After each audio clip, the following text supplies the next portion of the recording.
In the throwaway mystery, the Hardys are fighting a bad guy in space. This is quickly revealed to be a fake out. They're in a planetarium and wearing spacesuits for some reason. Frank distracts the culprit by talking about his plan, while Joe sneaks up on the culprit from behind.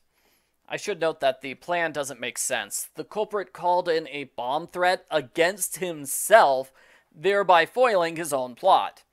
He was making a political point, though, so the throwaway mystery vaguely matches the main plot for once.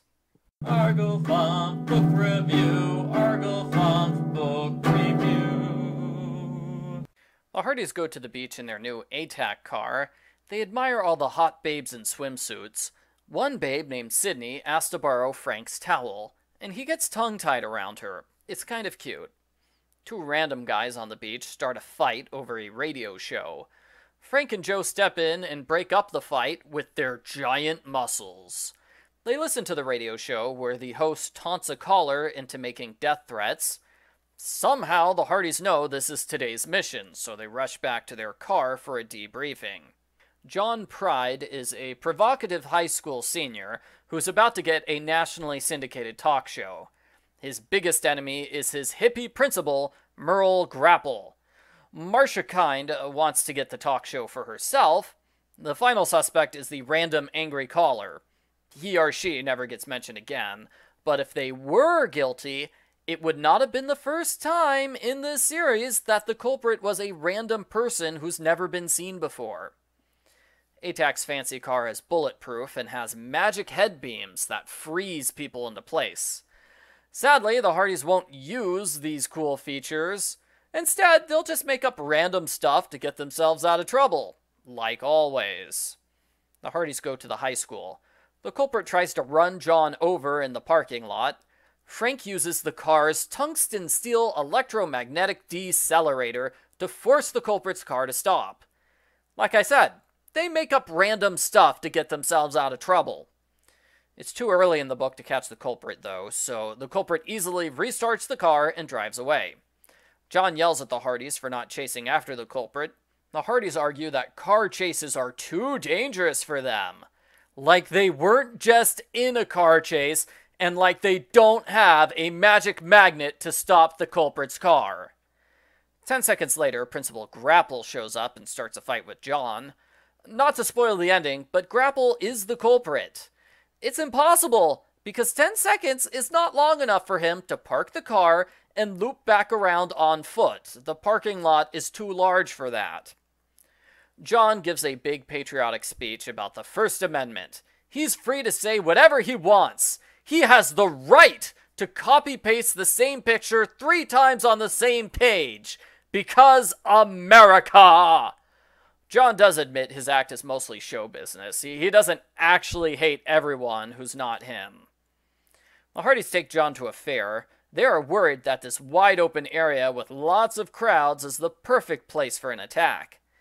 Please note this is the exact opposite of what they thought in the previous book, when they purposely escaped the culprit by heading into a big crowd under the assumption that culprits don't commit crimes in public. Continuity! Marcia Kind appears for 2 panels, and Sydney the Babe reappears. John is her brother. She probably should have mentioned that earlier when 2 guys got into a fist fight over John's show, but I can understand why she kept it quiet. The culprit sends an empty trailer barreling towards them. Joe tackles John and Marcia, so the trailer passes safely over them, while Frank jumps inside the trailer and stops it. It's announced that Marcia got the talk show job, not John. John gives a very nice concession speech when the culprit blows up the microphone. Joe tackles John out of the way again. Frank chases the culprit, who's revealed as Principal Grapple. He takes Sydney as a hostage and shouts about why he hates John so much. Joe appears out of nowhere and attacks Principal Grapple from behind. They take John back to the school so he can record his show. Principal Grapple left a time bomb in the studio. That's the scene on the cover, although in the book, the Hardys are on the opposite side of the glass. Frank tells John how to disable the bomb when Joe crashes the car through the wall and disables the bomb with Freon gas. I wonder who's going to pay the repair fees for destroying a public school building. John shows a success, and the Hardys talk about how great free speech is. Sydney thanks Frank with a kiss. The end. Post-book follow-up. It's weird to see such a politically charged book from the Hardy Boys. It's still pretty relevant 11 years later. People are still fighting over the difference between political censorship and free speech infringements.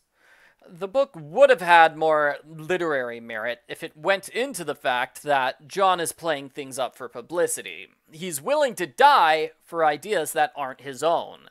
In the same way, the Hardys don't like what he says, but they'll fight to the death for his right to say it.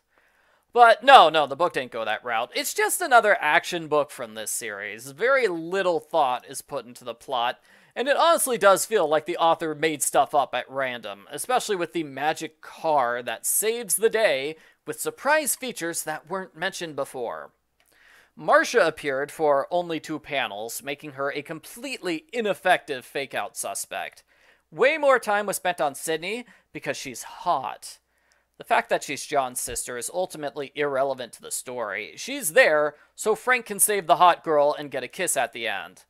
The fact that it's cuter than most romances this series has attempted doesn't mean it's not a generic damsel in distress story. John was kind of interesting. Most of the time he's a huge jerk, but sometimes he's nice. You can decide for yourself what you think his real personality is. Overall, I dislike the book. It's more mindless action instead of being a mystery book, which is based on story and characters. The premise is different enough to be interesting, although people on the far ends of the political spectrum will probably find good reason to hate it. The subplot with Sydney was decent too. I'll give 1 point for each of those 2 things. I give Hardy Boys Undercover Brothers graphic novel number 17, Word Up, a 2 out of 10.